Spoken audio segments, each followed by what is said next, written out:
মানুষ আমাদেরকে রাস্তায় জিজ্ঞেস করে আদৌ কি নির্বাচন হবে? আসলে নির্বাচন হবে কি না, এটা এই কোশ্চেনটা শুধু এই যে সহিংসতা ধরে নয়, সে শুরু থেকেই আপনারা দেখবেন নির্বাচনের শিডিউল ডিক্লেয়ার করা থেকে শুরু করে আগে থেকে সরকারের একটা গড়িমসি ছিল। সে জায়গায় আমাদের যে ইউনূস সাহেবের যে এজেন্ডা এবং ইউনূস সাহেবের আশেপাশে যারা আছে ওনারা আসলে নির্দিষ্ট কিছু এজেন্ডা নিয়ে এই দেশে এখন ইন্টেরিয়ামে আছে।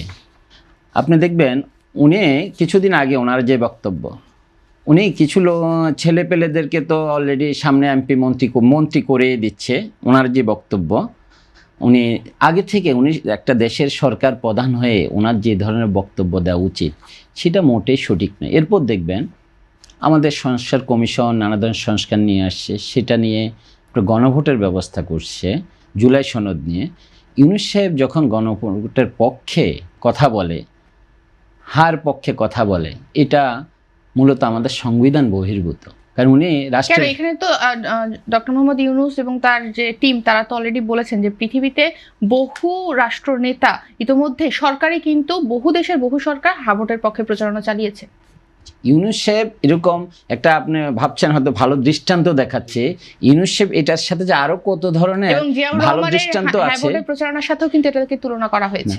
সেটার সাথে এটা তুলনা করলে সবকিছু হবে না তো। কারণ উনি একটা মোটিভ নিয়ে কথাগুলো বলছে। কারণ উনি আজকে যে সংস্কার, হা ভোট না ভোটের যে বিষয়টা আসছে, জুলাই যে সনদ, সেটা ঐক্যমতের ভিত্তিতে 30টা পয়েন্ট এসছে এখানে। এখন আজকে যে জুলাই সনদের হা ভোট না ভোট নিয়ে কথা হচ্ছে, আমাদের দেশের জনগণ কি সেটা সম্পর্কে জানে? এই পয়েন্টগুলা কি কি নিয়ে আমরা তো নির্বাচনের এমপি প্রার্থী, আপনি কোন ভোটের পক্ষে, হা ভোট নাকি না ভোট? আমরা প্রথমত বলেছি এই যে হা ভোট না ভোট এখন অপ্রয়োজনীয়। কেন বলেছি? এটা আমরা মনে করি যে সংস্কার অবশ্যই আমাদের দেশে দরকার। আমরা যেসব বিষয়ে ঐক্যমত হয়েছি সেটা অবশ্যই গুরুত্ব বহন করে। দেশের ভবিষ্যৎ গণতন্ত্র এবং আগামী দিনে ক্ষমতা ডিসেন্ট্রালাইজ করার যে একটা বিষয়, সেটা আছে এখানে। কিন্তু এখন যে প্রক্রিয়ায় হা ভোট না ভোট হচ্ছে সেটা মোটেই আমাদের জন্য সুখকর হবে না। আপনি 30টা বিষয়কে, ঐক্যমতের বিষয়কে 4টা বিষয় নিয়ে এসেছি যেখানে হা এবং না ভোট হবে। আমার 30টার মধ্যে 25টা আমি জেনারেল পিপল একমত হতে পারে, 5টা ভিন্ন হতে পারে। সে কিভাবে তার ভোটাধিকার প্রয়োগ করতে পারবে? অর্থাৎ যে 4টা নিয়ে আসছে, 4টার মধ্যে 3টা একমত উনি, আরেকটা ভিন্ন মত। হ্যাঁ, ভিন্ন মত। তাহলে উনি ভোটটা কোথায় দিবে? 3টাকে যখন উনি না দিবে, তাহলে 3টার পক্ষে যে উনি ছিল, তার মানে ওই 3টার কোনো মিনিমাম কোনো ভ্যালুজ নেই।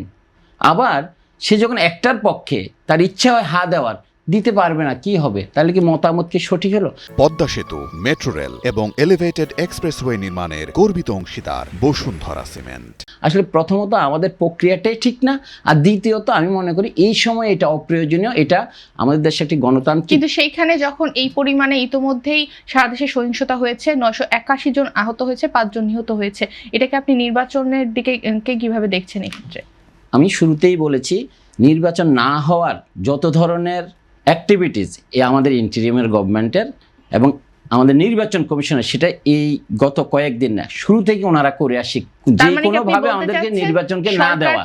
সরকার চায় না নির্বাচনটা হোক। কারণ আপনার এই যে নির্বাচন কমিশন, ওনারাও নিরপেক্ষ নয়। আপনারা দেখবেন আমি তো নির্বাচনের মাঠে আছি, প্রতিদিন সকালবেলা বের হই, রাত্রি ঘরে ফিরি।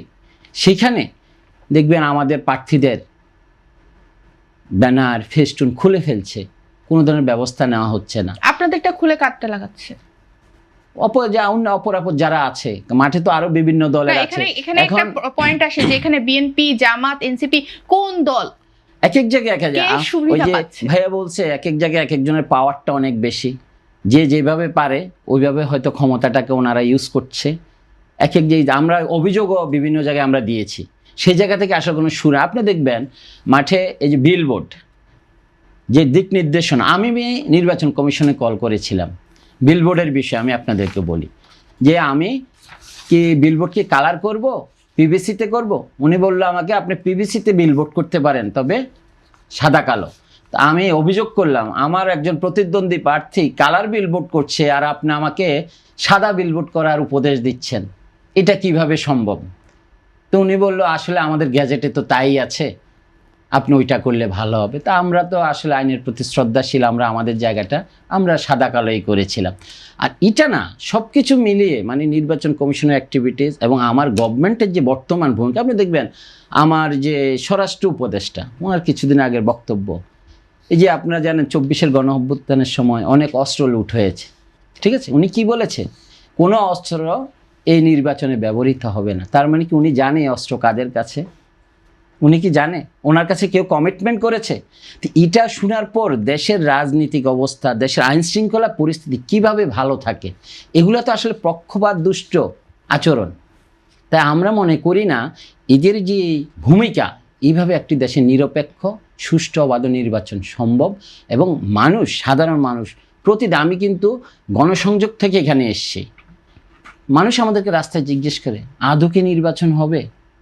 আমারও আপনার কাছে একই প্রশ্ন, আদৌ কি নির্বাচন হবে? জনগণের আকাঙ্ক্ষার যে জায়গাটা, জনগণের কথাতে, আপনি এমপি প্রার্থী, আপনার কি আমি মনে হয়? আপনাকে যেটা বলছি, এই যে মাঠটা যেভাবে চলছে, প্রতিদিন খুন হচ্ছে, সহিংসতা হচ্ছে, মানুষকে ভাবিয়ে আমাদেরকেও, আমরা প্রার্থী, আমাদেরকেও ভাবিয়ে তুলছে। কারণ যখন একটা সরকার যখন একটা ক্রিয়ানকের ভূমিকা পালন করে, একটা নির্দিষ্ট দলের অথবা গোষ্ঠীর স্বার্থ বাস্তবায়ন করার জন্য এখানে বসে আছে। আপনারা জানবেন সরকারের সাথে যারা আমাদের কিংস পার্টি বলেন, এই সরকার দ্বারা তৈরি, তাদেরকে নানাভাবে সুবিধা নিচ্ছে এই সরকারের থেকে। তারা চায় না, যে তারা জানে যদি একটা সুষ্ঠু নির্বাচন হয় দেশে গণতান্ত্রিক ধারায় যাবে দেশটা, এবং তাদের লুটপাটের জায়গা থাকবে না, কারণ তারা আসতে পারবে।